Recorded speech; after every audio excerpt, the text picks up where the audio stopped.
It is our fate to constantly go through new TFT set expansions, mid-set expansions, and the like. It is our fate to have to learn all these new champions, traits, items, and system changes that come along with them. It is our fate to have fun with this game, especially since this set looks awesome. You will notice a certain overuse of the word fate. Welcome to TFT's Set 4, Fates. Hey guys, and welcome back to another ProGuides Teamfight Tactics video. Today, we're going to be looking into Set 4, Fates. This is our first new set introduction since we restarted content on this channel, so we are pretty excited. So, about Fates. There were 3 Fates in Greek mythology. Atropos, not the Dota champion, Clotho, and Lachesis. Is that even a name? Wait, what do you mean this is a TFT video? We'll get to that part. Anyway, the TFT Fates have more of a Spirit Blossoms and Warring Kingdom skins feel, and we have to admit, it's looking really good. Throw some Blood Moon in there for good measure, and everything looks just right. There is a lot to talk about, so we will break it down to 2 videos released as usual on Wednesday and Sunday. Today we'll be looking at things that are less likely to change drastically, like traits and item changes. Of course, we will present our thoughts on the new set mechanic as well, Chosen. We will talk about champions on the next video, leaving more room to the PBE testers to figure new stuff out and Riot to change them accordingly. It is still too early for predictions as things change so fast in the 2-week PBE testing cycle. We will share our thoughts on how strong things are, but like Morgana at the start of PBE, things that are OP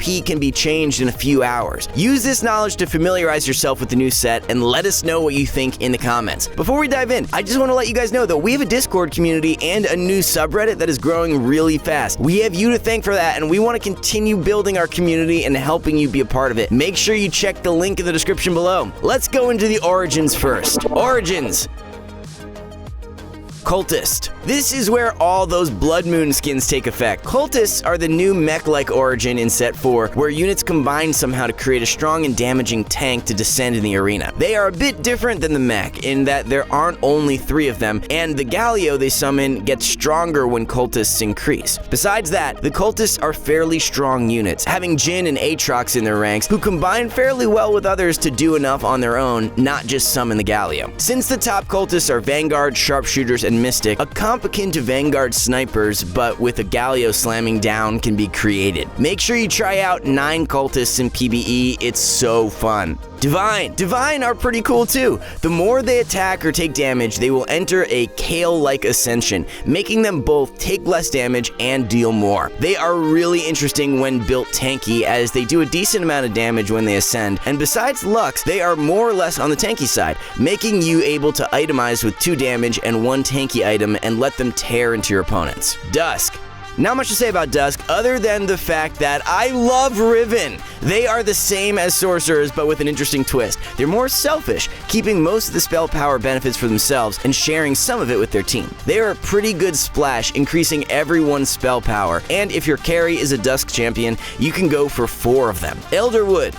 With these guys, you want the fights to go long. They get ridiculously tanky and quite strong damage-wise. Your Ezreal can one-shot a lot of things with his second ultimate if you get to that point, or even with his first one if the fight delays quite a bit. Elderwood champions grow stronger with time and can stack to a whopping 300 extra armor and MR, and 125 bonus AD and spell power. These numbers might change, but they look strong for sure. Enlightened.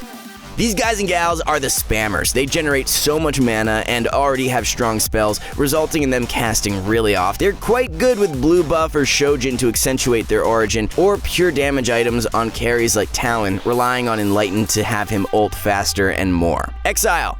Exile is back. Yasuo brings his brother along this time. Exile champions are better off on their own, and both can be carries. Yone, of course, is much stronger and a better option, since one is a duelist and the other an adept. Both scale relatively well with attack speed, but you usually find yourself itemizing one or the other. Like Rebels, Exiles have specific positioning requirements, but they are definitely not as strict. Make sure you don't fail it. Fortune. One of the more interesting parts of this set is Space Pirates, but better. You have a chance for bonus orbs when you win, and there's bad luck protection too. This is a fun comp like Space Pirates, but they became meta recently. Why can't Fortune?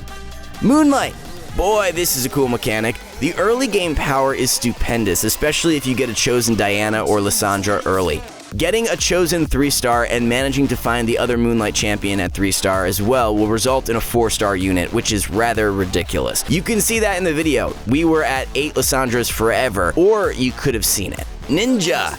Hey, ninjas are back too! What is really interesting is that the origin activates when you have 1 or 4 on the board, essentially making it possible to just add a ninja for their class, like a Kali in an assassin comp, or just go full ninjas to reap the huge stats benefits you get from them. Spirit! Spirits are pretty big boosts to comps that use attack speed well, or just scale well with more mana. Combining them with Enlightened is amazing, for example. The trait only activates once, but if you boost it with some mana items, you can get a rolling and stacking attack speed buff on your team that is pretty amazing to watch. The boss. Set probably just beat up everyone who tried to have the same origin as him, so he got his own. The effect is amazing and amazingly funny too. He literally goes away to buff himself up and comes back to wreck faces. To activate him effectively, you need him to do 4 or 5 sit-ups to regain his lost health and buff as much as possible. When Set comes back, he will do extraordinary amounts of damage, so you have to both position him in the front line to get him to the sit-up state fast, as well as build a team that will survive him going away to do those sit-ups, as well as help him clean up when he's back. If everyone dies, he will return even without finishing, and we all know how bad interrupting your workout in the middle is for your muscles. Tormented.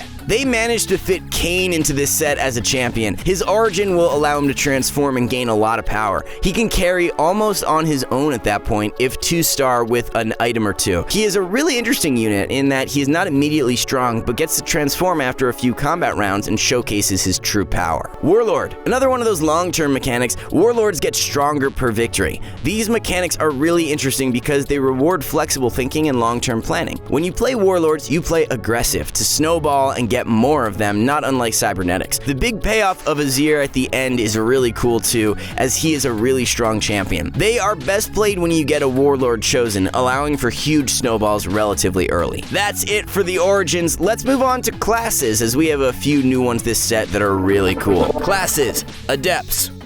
The theme this set is to mess with the enemy a lot. In the previous set, you mainly had Mana Reaver, and then the rest was about champion spells rather than whole classes or traits influencing the enemy. Adepts do exactly that, lowering the attack speed and thus mana gain of all enemies at the start of combat. They are close to an actual shroud if you exude mana gain from damage taken, but with the extra benefit of lowering attack damage champions on top of that. Assassin. Of course they'd be back. They leap to the back line like ye old set 1 and 2, gaining extra crit and crit damage, unlike the Infiltrator attack speed. Nice and simple. If you liked Infiltrators in set 3, you will like them as well. Brawler.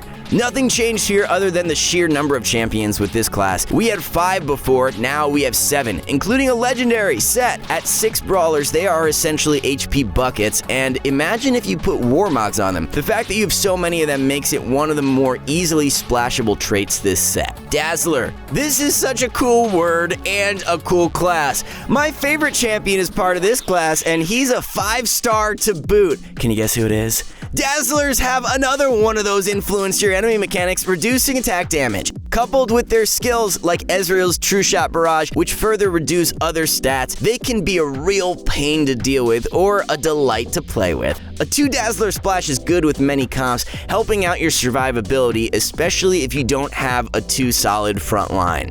Duelist. These guys and girls are Gwynsu's on champions, just without the infinite scaling. They are another one of those early game usable traits since their units are generally cheap. They also have a legendary unit in Lee Sin, so a comp can generally be built around the trait, making use of the extreme amounts of attack speed you can get to. You can easily use it early game to carry items, using an early Callista, for example, to use items for a later carry. Emperor. The only one with this class is Azir, and it essentially provides us with 2 extra units to block assassins and protect our units with. You can use those soldiers to create a wall between your Azir and incoming champions. You can use it like we showed in the positioning video to stop assassins from landing in front of him, or you can use them in the front line to bolster it against front-to-back comps. Hunter. This one sounds really cool, and it was fun to use. I definitely recommend you play a comp centered around Hunters on PvE. Add Divine and Spirit as well as some Brawlers and other origins for a front line, and you can watch the Hunters tear into your enemies. Make sure you have a front line though, or all that damage will be for naught. Keeper. This is Rebels, but with less units. With Keepers, you don't need to position too weirdly, just pick the units you really want to shield on and do that. You can also forego the clumping altogether,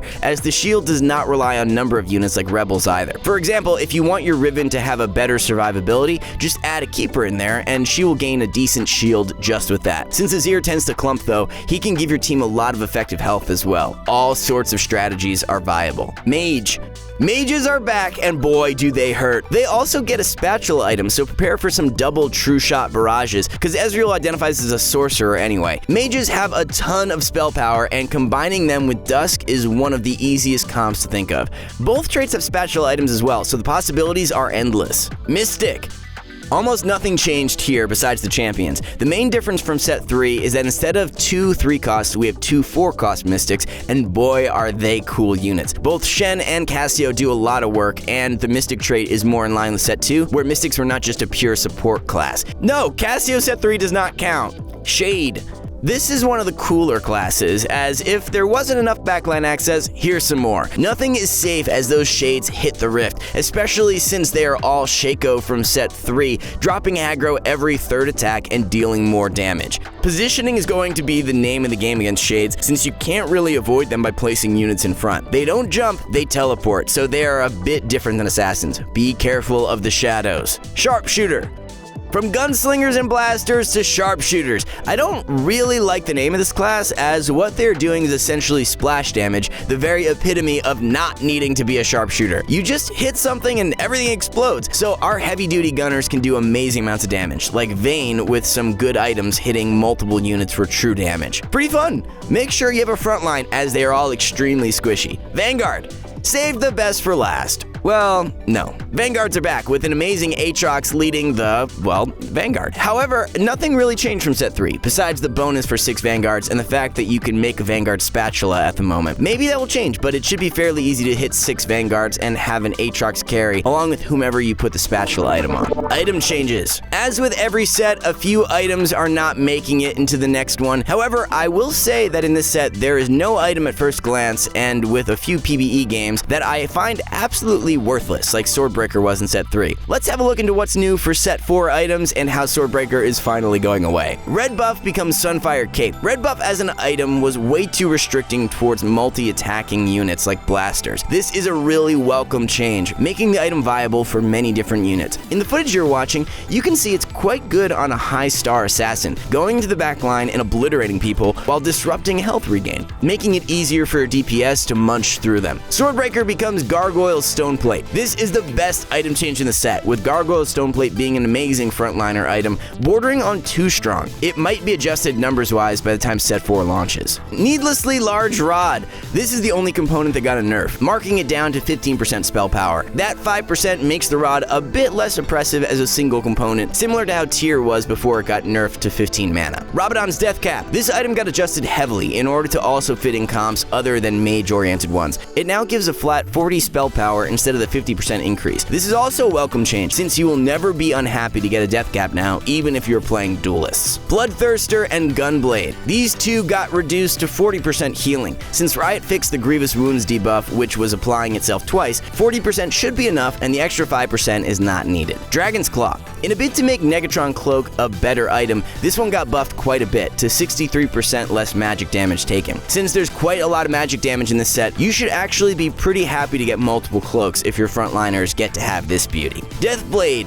There are a lot of scaling mechanics in this set, like Warlords and Duelists, so Deathblade doesn't need to add to that, or it'll become a fairly toxic item, so its stacks are smaller by 5 AD each. Chalice of Power. There was a 20-second duration to this item for no reason, so it's gone. Good to see that things happen for a reason. Spear of Shojin. This item changes completely, and that's really good. Shojin limited design space a lot due to being percentage and making champions like Echo and Lulu ult non-stop. Now, Riot can make flashy ultimates and not be too afraid that Shojin will be too much of an accelerant. It still will be, but not as much. We will check the math on whether it or blue buff are better now and get back to you. Runon's Hurricane. Its bolts can critically strike now. Champions like Jhin and Kalista will be super happy to hear this. The bolts now are not range capped anymore, meaning a melee character hitting someone in one part of the map with the next enemy 5 hexes away will still throw their bolt, which makes the item more viable for melee champions, on top of making Negatron Megatron Cloak more viable too. Infinity Edge. No more critical damage on this bad boy, so you actually need to combine it with Last Whisper, or it's fairly underwhelming on its own, which is good because it frees up a lot of other stuff to be made from swords and gloves while still retaining the strong IE/Last Whisper combo. Static Shiv.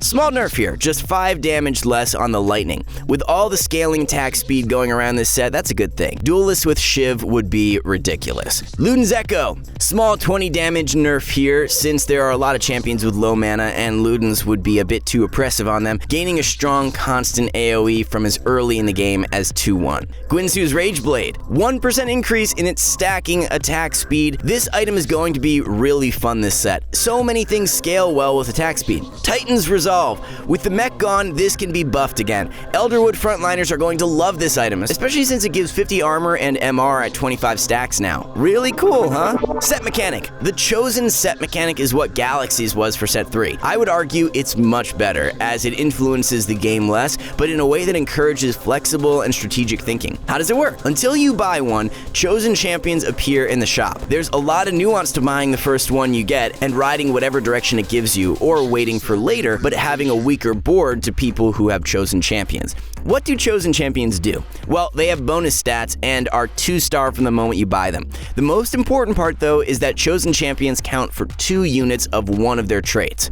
For example, the Diana you see in the footage has doubled up the Moonlight origin, which means we only need one more Moonlight champion, Lissandra, to activate the trait. This creates a plethora of options on top of the do I pick this champion up now choice. The main thing it does, though, is eliminate blind forcing, as you have no control over which champion you get as chosen in your shop or which trait is activated as chosen. This is a great day for all TFT players. Your critical thinking, focus, and patience will be key in using this set mechanic as well.